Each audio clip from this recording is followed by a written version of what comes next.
That would be my HN1. HN1, wow. Most of the time. I think same here too. Exactly. When I view people's state, I think that there was this trend that what was your most difficult level in school, and I think I see most people saying I think people saying 300 level. So we learned to our own HN1 here, and most of the time I'm always relating to that because I'll be very honest. My HN1 was very, very difficult for me because after my IT, I was very reluctant to come back. Because you don't make money. Because I was like, even the money when you make is not enough. I don't that school like this.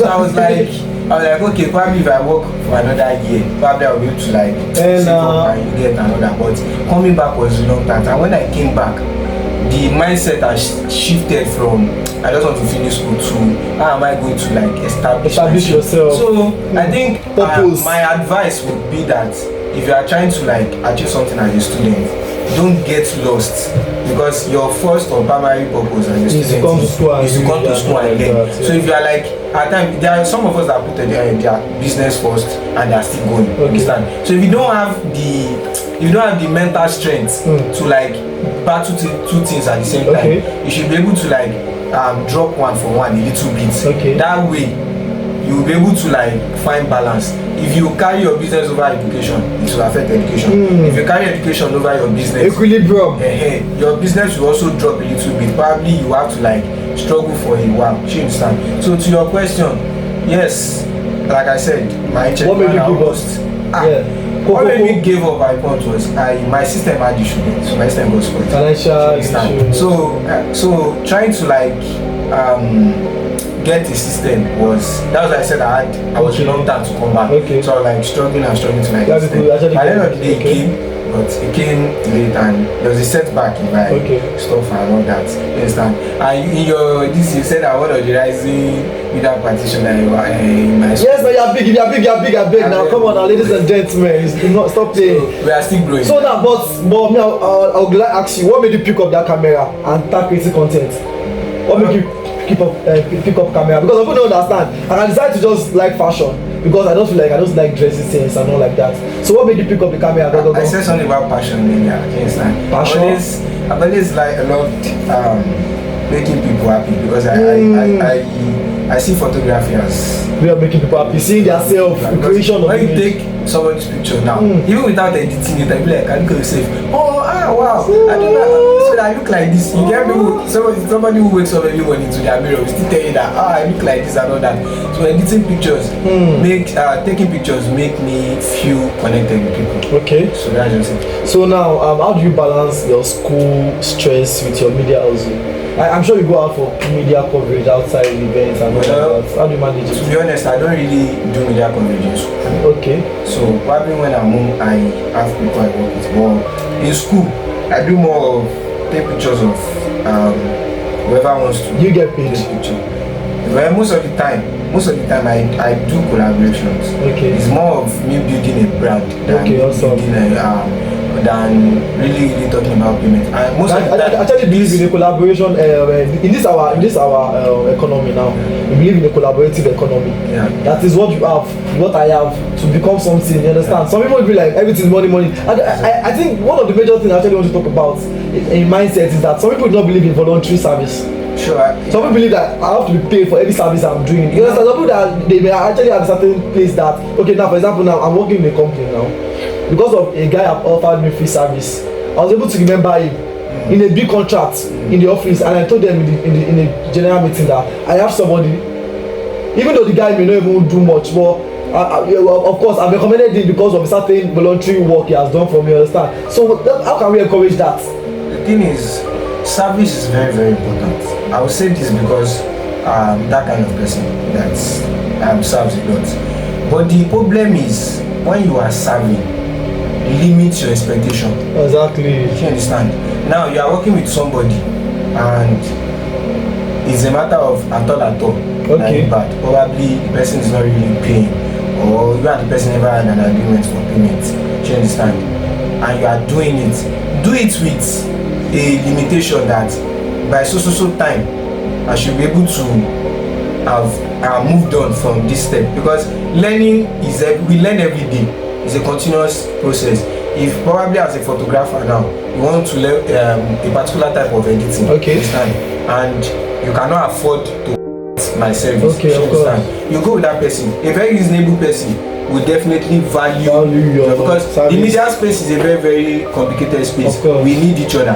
That's why you see that millions of people are going into photography, videography every day. It's because at the end of the day, we need more people in that space. So the first thing is limit your expectation. When you limit your expectation, at times these people you are serving, they will fuck up. When they fuck up, you will not get paid because you've already limited your expectation to the fact that this person is a human being.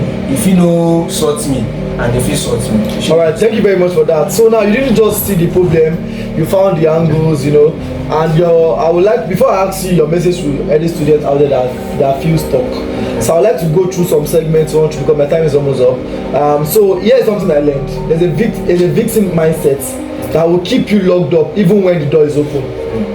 Do you understand that?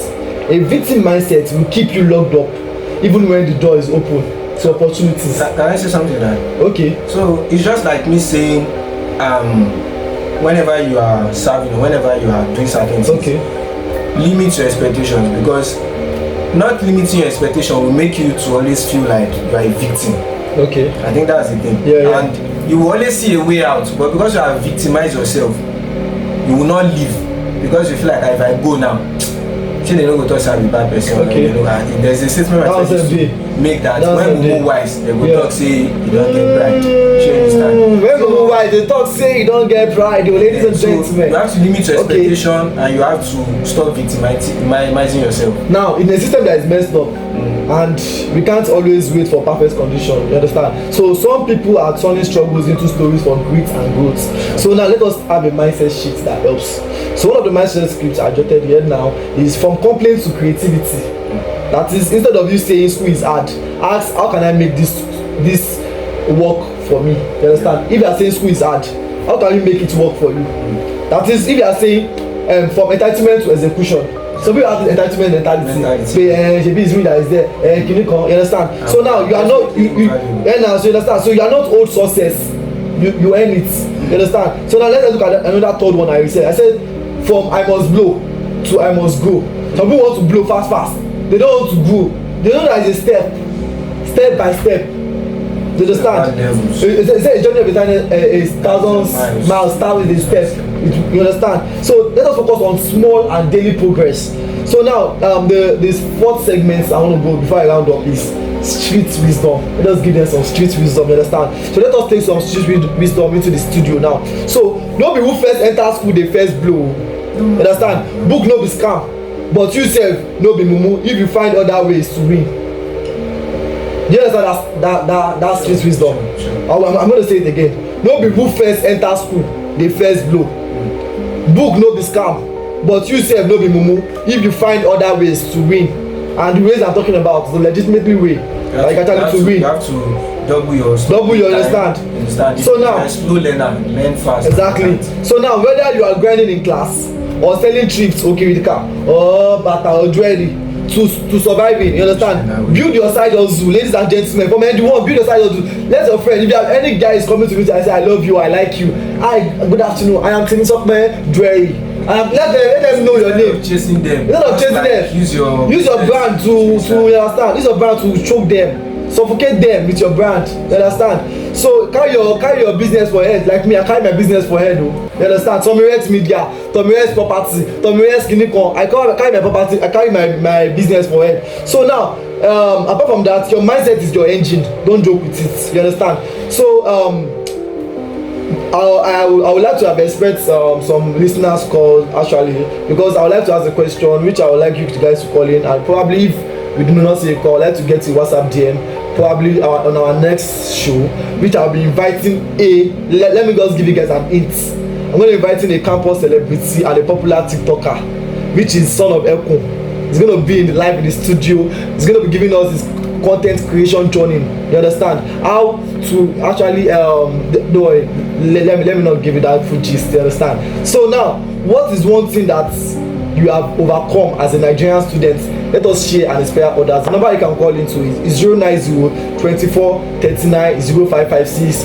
what is one thing you have had, what is one thing that you had to overcome as a Nigerian student? So I would like to get your comment on my WhatsApp 09024390556. So on the final note now, before our guests give us a round up close, so the growth mindset challenge. So this week, let us try this. Write down 3 areas where your mindset have been holding you back. Replace those thoughts with action step. You understand? Then repeat this daily. That is, I am not just here to survive school, I am here to grow. I am not just here to survive school, I am here to grow. I am not just here to survive school, I am here to grow. So and thank you for vibing with me on Beyond the Norms with Tommyrex.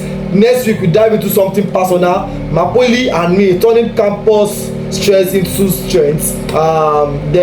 Basically I would like you to remember that you are not average, you are not stuck, you are beyond the norms. So before we go, our guest, what do you have for our audience? Before we go, I think the only thing I have to say is, as a student, be resilient, have a hope for a better future. Even if the country is making you feel like there's no future, there's a future. Continue to hope. Then adapt. Adaptability, innovative. Adapt and be innovative. Have a passion for learning. It's very important. Like I said earlier, our primary purpose as a student is to learn. Take learning very important. Thank you very much again. Okay, you want to address it? So, well, finally, at the end of the day, just know that with every level you get into, it will get a little bit more difficult. So you need to. Can you give us that quote? Okay, so we already have a baseline today. She said for every level there's a demon. Let's go. Demon and devil. Which one is greater? No. But then make God know line of them. But now, my final thought is, please stay healthy for growth. Stay hungry for growth. Thank you very much. Peace out. And it's nice having you on Beyond the Norms with your host Tommyrex. See you next time. Love you.